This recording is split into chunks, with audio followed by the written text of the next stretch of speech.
तो दोस्तों, अगर आप बीएड की पाठ्यक्रम के किसी भी वर्ष में किसी भी सेमेस्टर में एनरोल्ड हैं, आपको कोई समस्या हो रही है आपके कोर्सेज को पूरा करने में, नोट्स बनाने में, आंसर कैसे लिखना है या किसी प्रकार की भी समस्या, असिस्टेंट और गाइडेंस या 1-to-1 इंटरेक्शन के लिए आप मेरे बैचेस को ज्वाइन कर सकते हैं। बैचेस ज्वाइन करने का सिंपल और सरल तरीका है, आप मुझे व्हाट्सएप कर सकते हैं इस नंबर पे with your name and your year. आप किस सेमेस्टर में है इतना बताएं और बस लिखें I want to join premium courses. मैं आपको अपने प्रीमियम बैच में ज्वाइन कर दूंगा। और स्वागत है आपका आपके ही यूट्यूब चैनल बीएड एग्जाम पर। और इस वीडियो में वर्ष 2024 का वीर बहादुर सिंह पूर्वांचल यूनिवर्सिटी के बीएड फर्स्ट सेमेस्टर के जो very short answer type question आए उनको, तो यहाँ पर हम लोग असेसमेंट फॉर लर्निंग का 2024 का पेपर डिस्कस कर रहे हैं। पहले वेरी शॉर्ट करेंगे, फिर शॉर्ट करेंगे और उसके बाद में लॉन्ग आंसर टाइप क्वेश्चन के भी आंसर देंगे। तो यहाँ पर मैं क्वेश्चन भी आपको बता रहा हूँ जो आए हैं और साथ ही साथ में उनके सॉल्यूशन भी आपको दे रहा हूँ, एक आइडिया होता जाएगा आपको। इनके डिटेल आंसर और आपको इनका नोट जो है हमारे चैनल पे मिल जाएगा। एक चीज़ का और ख्याल रखें दोस्तों कि ये जो क्वेश्चंस हैं मैं आपको बता रहा हूँ, ये सारे क्वेश्चन जो हैं कई बार पूछे जा चुके हैं, तो जो भी रिपीटेड क्वेश्चन होंगे वो मैं आपको बता दूंगा, क्योंकि मैं आपको बार बार बोलता हूँ कि रिपीटेड क्वेश्चन जरूर तैयार करना है और उसके लिए अभी प्रीवियस क्वेश्चन को देखना पड़ेगा। तो चलिए फटाफट से हम लोग स्टार्ट कर लेते हैं अपने वीडियो को।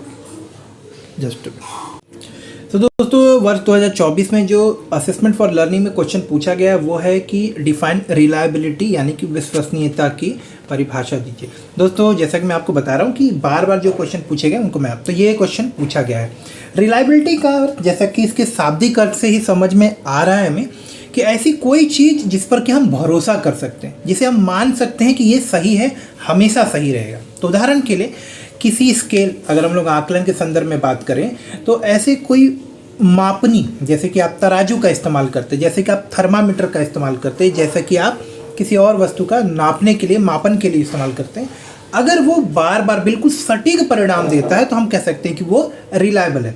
तो यह क्या होता है, यह किसी परीक्षण या मापन की सटीकता और स्थिरता को मतलब दर्शाता है। सटीकता का मतलब ये कि अगर 1 किलो का सामान है, ठीक है, अगर कोई तराजू 1 किलो के सामान को आपके घर में 1 किलो दर्शाता है तो मार्केट में भी अगर आप उसे वजन करेंगे तो वहाँ भी 1 किलो ही दर्शाना चाहिए, तब जाकर आप कहेंगे कि आपकी जो तराजू है वो सटीक है, रिलायबल है। इसी तरह से ये सटीकता एक ऐसी गुण है, ऐसी एक आप बोल सकते हैं विशेषता होती है किसी भी मापनी की, जो ये बताती है कि यह सुनिश्चित करती है कि परिणाम जो है आपके मापन का समय, स्थिति, परिस्थिति, वातावरण से प्रभावित नहीं होता, एक ही समान आपको परिणाम मिलेगा। तो ये आप ध्यान रखिएगा, ठीक है। आगे बढ़ते हैं और एक क्वेश्चन देखते हैं। नेक्स्ट क्वेश्चन, दूसरा क्वेश्चन, बुद्धि लब्धि। ये भी रिपीटेड क्वेश्चन है, बुद्धि लब्धि, जिसे कि हम लोग इंटेलिजेंस क्वोशिएंट भी कहते हैं। देखिए, इंटेलिजेंस क्वोशिएंट ये आपको साइमन बिनेट ने दिया था। ये क्या होता है, किसी व्यक्ति की मानसिक आयु और वास्तविक आयु का अनुपात होता है, ठीक है। इससे हमें पता चलता है कि कोई व्यक्ति जो है कितने हद तक, किस सीमा तक जो है अपनी मानसिक जो शक्तियां हैं उसका उपयोग कर पा रहा है। अब इस IQ, ये क्या जो अनुपात आता है, इसका हम लोग उपयोग करते हैं लोगों को वर्गीकृत करने में कि कौन व्यक्ति कितना प्रतिभाशाली है या कितना उसका मानसिक विकास है। लेकिन ये कोई फाइनल आपका एक तरह से मापन नहीं, या एक तरह से आपके ये बोल सकते हैं कि कोई एक तरह से परख नहीं है कि ये बोल दें कि जिसका IQ लेवल बहुत अच्छा वही सबसे अच्छा व्यक्ति हो। लेकिन एक तरीका है किसी व्यक्ति के मानसिक और जो आप बोल सकते हैं कि संज्ञानात्मक कॉग्निटिव डेवलपमेंट की जानकारी प्राप्त करने के लिए। तो इसमें सिंपल क्या करना, उदाहरण के लिए मान लीजिए, मैं आपको दिखाता हूँ, एक समझा देता हूँ। उदाहरण के लिए मान लीजिए एक बच्चा है जिसकी मेंटल एज, जैसे कि मानसिक आयु कितनी है, 5 वर्ष है, ठीक है, और जिसकी वास्तविक आयु यानी कि क्रोनोलॉजिकल एज, ठीक है, तो ओरिजिनल एज बोल लीजिए, क्रोनोलॉजिकल एज बोल लीजिए, वो क्या है आपकी 10 वर्ष है। तो जब हम मानसिक आयु का क्रोनोलॉजिकल एज यानी कि वास्तविक आयु के साथ में हम लोग अनुपात लेते हैं और इस अनुपात में 100 से गुणा कर देते हैं, तो जो उत्तर आता है वो होता है हमारा क्या, यहाँ पर इसको आप इस तरह से कर सकते हो। तो देखिए, मेंटल एज डिवाइडेड बाय, तो अब देखिए, किसी व्यक्ति का मानसिक आयु 5 वर्ष के बच्चे की जैसा है, लेकिन वास्तविक आयु उसकी क्या है, 10 वर्ष की। यानी कि एक बच्चा जिसकी आयु जो है 10 वर्ष की है, लेकिन उसकी जो मानसिक क्षमता है वो 5 वर्ष के बच्चे की तरह है, तो उसका IQ लेवल क्या निकल के आएगा, 50, जो कि कम है। ठीक है, अच्छा नहीं है।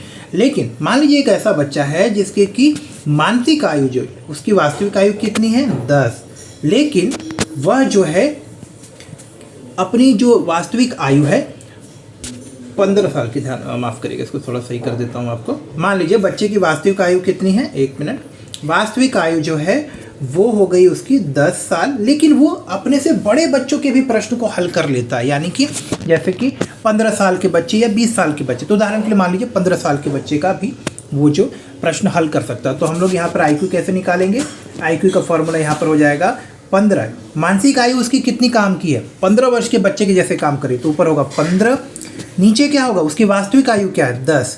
तो इन दोनों का अनुपात ले लेते हैं और उसमें गुणा कर देंगे 100 का। यानी कि 100 से गुणा करेंगे तो हमारा क्या आएगा, आप देख लीजिए, 15/10 × 100। जब इसको आप कैलकुलेट करेंगे तो ये आएगा 150%। अब ये जो है काफ़ी अच्छा है, तो इस तरह से निकाला जाता है और ये कहीं ना कहीं आपके बुद्धि क्षमता का प्रदर्शन संक्षिप्त में बताता है आपको।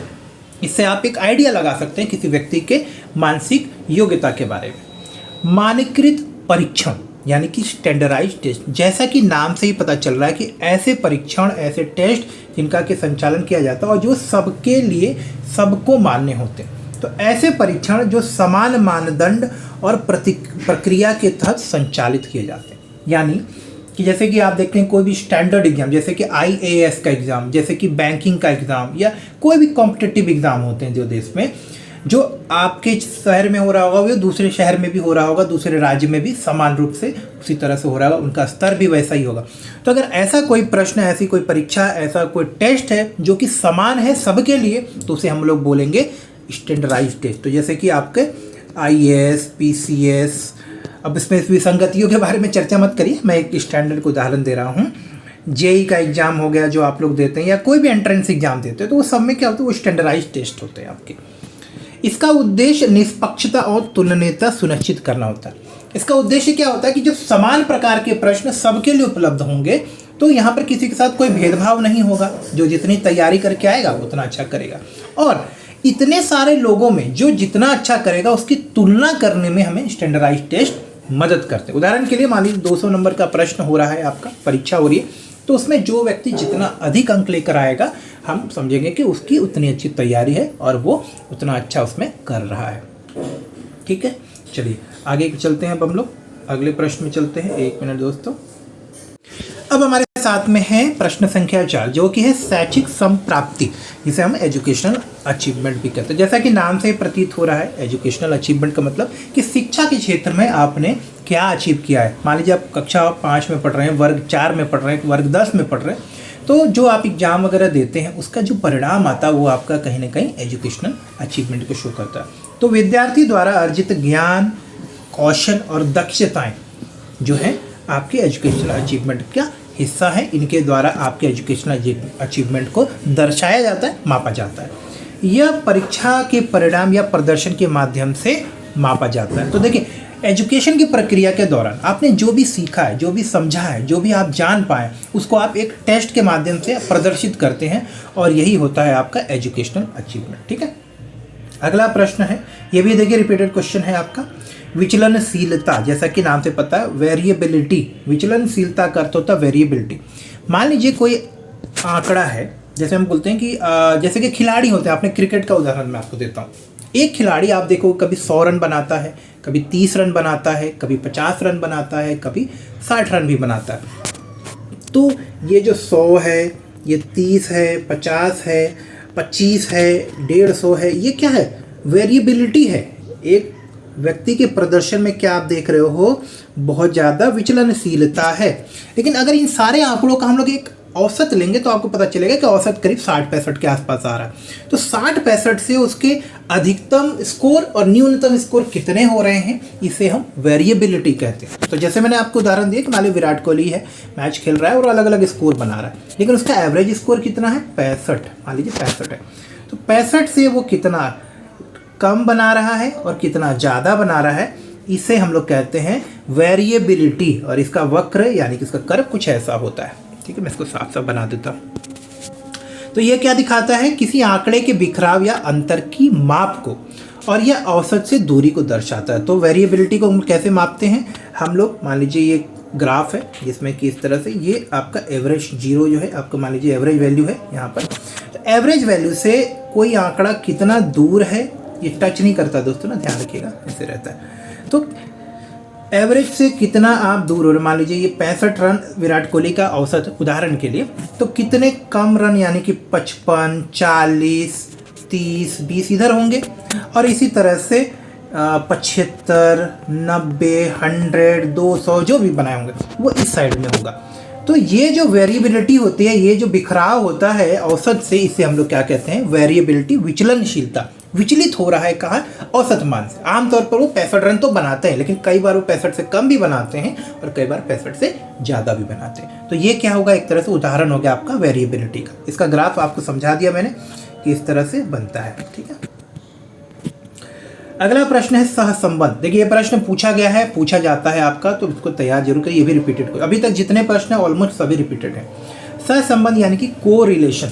कोरिलेशन का अर्थ होता है कि जब दो या दो से अधिक चर के बीच में एक संबंध होता है तो इसे हम कोरिलेशन कहते हैं। उदाहरण के लिए जैसे कि हम क्रिकेट का ही उदाहरण वापस से ले लेते हैं कि जब टीम के सारे बच्चे यानी कि टीम के सारे लोग अच्छा स्कोर करेंगे, सब लोग रन बनाएंगे, तो आपका स्कोर क्या होगा, हाई होगा। सब लोग कम स्कोर करेंगे तो आपका स्कोर क्या होगा, लो होगा। तो क्या है, सबके स्कोर का सहसंबंध टीम के स्कोर के साथ है, तो इसे हम लोग बोलते हैं कोरिलेशन। ठीक है, कोरिलेशन यानी एक पक्ष का अगर दूसरे पक्ष यानी कि टीम का स्कोर इंडिविजुअल स्कोर पर निर्धारित करता है, निर्भर करता है, तो ये क्या होगा, कोरिलेशन। यह सकारात्मक हो सकता है, नकारात्मक या शून्य भी हो सकता है। सकारात्मक कैसे होगा, जब सभी लोग रन बनाएंगे तो ये ज़्यादा रन बनेगा, जब सभी लोग रन कम बनाएंगे तो ये नकारात्मक होगा। और शून्य भी हो सकता है, कई बार कुछ फर्क ही नहीं पड़ा हो, सामने वाले को 0 पर ही बोल्ड कर दिया तो बैट्समैन की बैटिंग कराने की जरूरत ही नहीं पड़ी, तो ऐसा भी हो सकता है। ठीक है, इसका रेंज क्या होता है, ध्यान रखिएगा, इसका रेंज क्या होता है, आप देखिएगा -1 से लेकर +1, और ये स्ट्रेंथ और डायरेक्शन दिखाता है आपका। अच्छा, निष्कर्ष मानदंड परीक्षण जो होते हैं, निष्कर्ष मानदंड, देखिए किसी परीक्षण के मूल्यांकन के लिए कुछ निष्कर्ष, कुछ मानदंड लिए जाते हैं। कि जैसे कि मान लीजिए कोई परीक्षा हो रही है और किसी परीक्षा में जो भी बच्चा 70 नंबर लेकर आएगा वो क्लास में अच्छे बच्चों की श्रेणी में आए, जो 60 लेकर आएगा वो औसत बच्चों की, और जो थोड़े कम नंबर लेकर आएगा उन्हें अभी और ज़्यादा मेहनत करने की ज़रूरत है। तो यह प्रदर्शन का आकलन करता है, और यह मूल्यांकन ये तय करता है कि किन आधारों पर आप जो है किसी मूल्यांकन परीक्षण से कोई धारणा विकसित करेंगे। जैसे कि मान लीजिए आपने फिक्स कर दिया 100 नंबर, तो 100 क्या हो गया, एक मानदंड हो गया, क्राइटेरिया हो गया। अब 100 में जो बच्चा जितना नंबर लेकर आएगा वो आपको ये निर्धारित करने में मदद करेगा कि कौन कितना अच्छे तरीके से पढ़ाई कर रहा है या उसका प्रदर्शन कैसा है। आगे बढ़ते हैं, 1 मिनट। प्रश्न संख्या 8 है, जिसको हम लोग बोलते हैं चतुर्थांक क्वार्टाइल्स। देखिए इसके ऊपर आपको लॉन्ग आंसर टाइप में भी मिक्स क्वेश्चन आएंगे, शॉर्ट में भी आता है और वेरी शॉर्ट में तो आपके सामने क्वेश्चन है। इसको फॉर्मूला वगैरह सब लिखिएगा। ठीक है, किसी डेटा को जब हम 4 समान भागों में विभाजित कर देते हैं, जैसे कि मान लीजिए एक लाइन पर हम लोग इस तरह से मान लीजिए एक लाइन ड्रॉ कर रहे हैं और इसमें डेटा का वितरण है। ठीक है, अगर ये 4 भागों में इसको वितरित कर दिया जाए तो ये क्या कहलाता है, क्वार्टाइल। ठीक है, यह डाटा के वितरण का मापन करने का एक तरीका है, जैसे कि हम लोग वेरिएबिलिटी करते हैं, क्वार्टाइल है, कुर्टोसिस है, स्क्यूनेस है। तो ये सारी चीज़ें क्या है, डेटा के जो वितरण होता है उसको मापने का तरीका होता है। इनको यूजुअली हम लोग रिप्रेजेंट करते हैं Q1, Q2, Q3 से। आप चाहें तो इसमें फॉर्मूला भी लिख सकते हैं। ठीक है, प्रश्न संख्या 9 है रेटिंग स्केल। कई बार पूछा गया है तो आपको यहाँ पे पता होना चाहिए। देखिए रेटिंग स्केल क्या होता है, किसी वस्तु या व्यक्ति की गुणवत्ता का मूल्यांकन करना है, और उस मूल्यांकन करने के लिए जो भी हम लोग मापनी का इस्तेमाल करते हैं उन्हें रेटिंग स्केल कहते हैं। जैसे कि nominal scale, ordinal scale, ratio scale, ठीक है, रैंकाइन स्केल, ये सब स्केल होते हैं आपके। ठीक है, इसमें बिंदुओं के आधार पर अंक दिए जाते हैं। ठीक है, इट इवेलुएट्स ओपिनियन, एटीट्यूड और behaviour and responses are measured on scale. ठीक है। तो रिस्पॉन्सेज को हम लोग सर्टेन स्केल में, जैसे कि आज का वातावरण का तापमान क्या है, तो हम लोग बोलते हैं ना कि 27 डिग्री है, 30 डिग्री है, 25, तो ये क्या है कि स्केल पर मेजर कर रहे हैं। बच्चे कितना तेज दौड़ रहे हैं, कोई 3 मिनट में रेस कंप्लीट कर रहा है, कोई 3.5 मिनट में रेस कंप्लीट कर रहा है। तो इस तरह से हम लोग क्या करते हैं, रेटिंग का इस्तेमाल करते हैं। मूल्यांकन में कंप्यूटर का इस्तेमाल, ये बहुत ही साधारण सा प्रश्न है। देखिए, आप मूल्यांकन की प्रक्रिया में जब कंप्यूटर का इस्तेमाल करते हैं तो सबसे पहली बात तो ये है कि आप जो काम कर रहे हैं उसमें जो भी डेटा बनता है उस डेटा को संग्रह करना, उसको विश्लेषण करना, और बहुत ज़्यादा मात्रा में आप डेटा का विश्लेषण भी कर सकते हैं, तीव्र गति से कर सकते हैं, और सबसे अच्छी बात है बहुत सारा डेटा को आप सेफ रख सकते हैं। इसके अलावा परिणाम में सटीकता होती है, जिसको कि आप रिपोर्ट के रूप में, पीपीटी के रूप में, पीडीएफ के रूप में इस्तेमाल कर सकते हैं, यूज़ कर सकते हैं, बना सकते हैं। उसके अलावा जब मूल्यांकन में हम लोग कंप्यूटर का इस्तेमाल करते हैं तो कहीं ना कहीं हमारी बल, समय और ऊर्जा का भी बचाव करता है, और साथ ही साथ कहीं ना कहीं जो मानव प्रक्रिया में होने वाली जो त्रुटियां होती हैं, मानव त्रुटियां, उसको भी कहीं ना कहीं ये दूर करता है। तो इस तरह से आप इन क्वेश्चन का आंसर लिख सकते हैं। मिलते हैं अगले वीडियो में, जहाँ कि हम लोग वेरी शॉर्ट के बाद शॉर्ट और लॉन्ग आंसर टाइप क्वेश्चन को डिस्कस करेंगे।